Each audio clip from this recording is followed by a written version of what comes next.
Again to another episode of Mind Your Business. And today we have Astrid Ariano. Correct. Got it, right? Ariano with one Yes. R. Okay, cool. So, Astrid, you're see if I got this right, esthetician? Yes, Okay. medical esthetician. So there's a difference between esthetician and medical esthetician. Okay. So I do more than just basic facials. I do microneedling, laser, resurfacing, anything that is medical grade facials. Okay, so you have to have a license for that. Correct. You have to work under a doctor. Okay. Engineers telling me that they can't hear you, so if you could scoot a little bit. There we go. Okay, so you have to have a license to do medical grade Facials. facials. Yes. Okay, so what do? You like bleed? Like you? So cut yeah, no, I don't cut people. I hope not. Because I've seen the one they roll like this thing all over your face and you bleed or whatever. That's microneedling. Okay. So microneedling is medical grade, yes, and it stimulates collagen. It's very good for fine lines, rejuvenation, pretty much. But yes, that falls into the category of medical esthetician. So esthetician, basically, all they do is only basic facials is what they can do. Okay. So why is Astrid Ariano an esthetician, a medical esthetician, right? Yes. Is that it? Okay. Why are you a medical esthetician? Pretty much because I can't work a 9-to-5 job. I did do that in my 20s. My passion is skincare. I've seen my mother growing up taking care of her own skin. I myself, if I'm turning 40 next year, and to me, keeping up with myself is something I want to do. So learning just basically to keep yourself looking young and not working for myself as well. Okay. Because I have the ability to, be my own boss. I love it. I have a daughter that's 9 and I'm a single mom. So I want to be able to be there for her and also, be a working mother as well. Okay. But be present. So what drives you to keep growing in this industry? Pretty much my drive is just experiencing everything, like knowledge wise. I have a science degree is my background, and just knowing anatomy fascinates me, and just, learning from everything and giving people that chance to be beautiful and confident. Well, that's It's pretty much, making somebody else feel pretty. I'm not confident myself. Okay. I'm not, but I try to with, facials or my self-care, fitness internally, like juicing. It's all in and out, in my opinion. It's not just facials. So now I'm trying to post on Instagram how to take care of yourself internally, externally, because everything comes into play to keep yourself young, for sure. Cool. So what is something that you wish people knew about you that they don't know just by looking at your Instagram or, from talking to you? Then I'm smart. You're smart. Okay. I do have a degree. I went to college. Yeah? Yeah. You have a degree in what? Criminal justice. Criminal justice. Oh, that's cool. That's something that we can't talk about on the podcast, all right? No. Okay. But I do have a degree, and most people don't know that. They just think, she's an esthetician, Yeah. It's just something you go to school for a bit. To me, it's more. We get the same thing with being a realtor or real estate broker, right? It's like, he's just a realtor, Yeah. It's like, it's nothing. It's And it's hard like, work. no, I actually went to school It's for time. it. But yeah, so who contributed the most to your success? My daughter. Your daughter? I think about her before I make any decisions. For sure. She comes first. I'm her role model. So I want to be the best version of myself for her. And so if she sees that I'm succeeding from, starting from nothing all over again, I feel like she'll take that in her life and succeed in whatever she wants to be. If she wants to be a doctor, yay. So she wants to be an esthetician, yay. So shout out to your daughter and look at that camera. Yes, I love you, baby.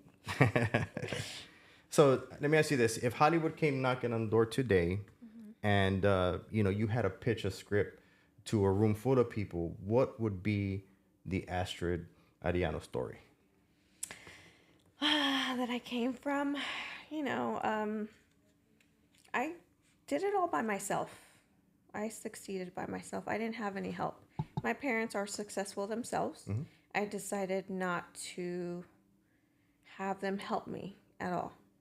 And so I would let people see how I did it by myself and succeeded by myself. And each day I do it. Working hard. Okay, that's a good story. It's a good beginning. Yeah, it's just the intro. It's just the intro, right? It's the hook. It's the hook. Yeah. Should reel people in. Yeah, somehow. right.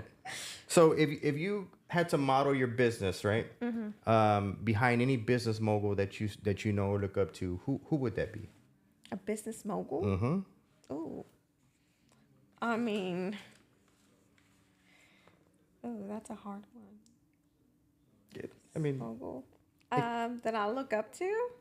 Can I be honest? It's just my parents. It's your not, parents? Yeah. Hey, well, I mean, yeah, because they started from nothing as well, and they're starting from scratch, and now they have acres of coffee, avocado farms, and stuff like that. Oh, wow. That they export. Cool. That's And awesome. That's who I looked up to be a business person, is my parents. And I asked them questions. Don't get me wrong. You have to have somebody you look up to ask definitely. questions. Yeah. So they're my number one. Okay, cool. Shout out to your parents. Yeah. They're in Guatemala, but In Guatemala, they don't watch YouTube. Okay, so let me ask you this: was there ever a time that you got so caught up in being successful and being a role model and doing all these things, right, trying to grow a business from scratch, right, that you lost track of yourself or who you were? of course, all the time. Okay. I don't have time for myself.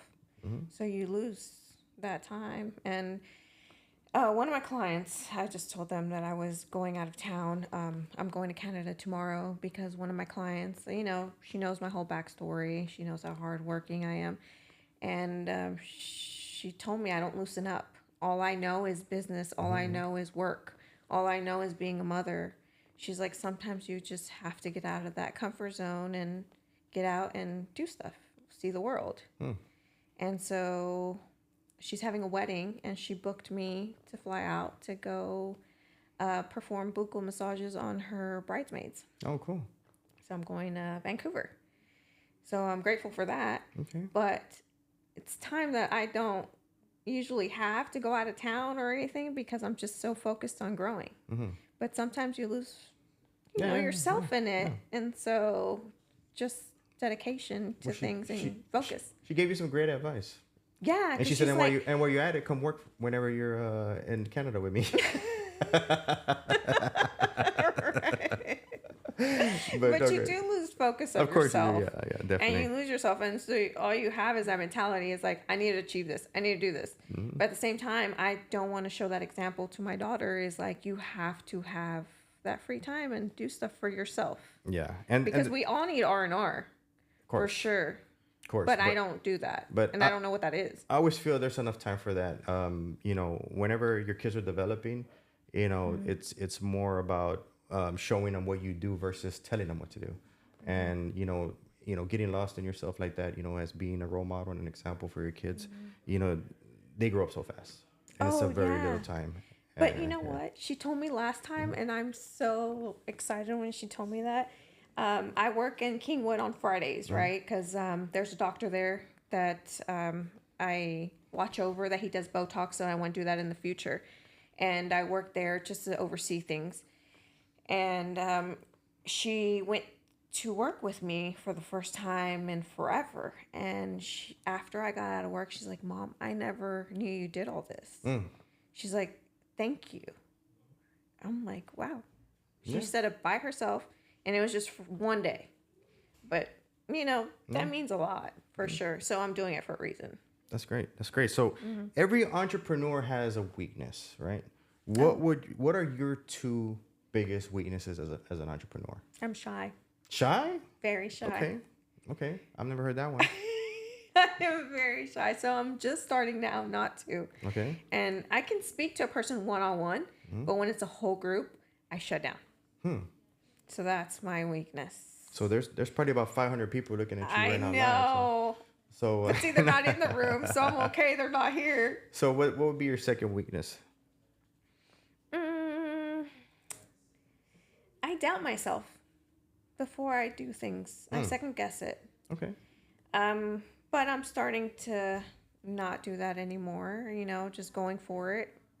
But I do doubt myself in the industry for sure. You can't call yourself a true entrepreneur if you've never had doubt. So cool. That's awesome. Thank you for sharing all this with us. And what is the name of your business? And if you could talk It's Deep Skin Aesthetics.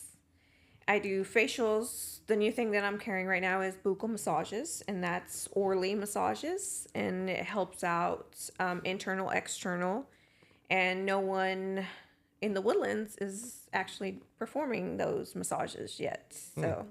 So where can we find your business at? Skin Deep Aesthetics on Instagram. And can I give out my telephone number? Yes, definitely. Yeah, 832-803-8711. Awesome. So thank you for coming on. Thank you for having me. We're about to have Sorry, I was already nervous. No, you're good. You're good. We're about to get on the HBR podcast. We're just trying to break the ice here. And so yeah, look for the episode next week. And thank you for tuning in. Cut.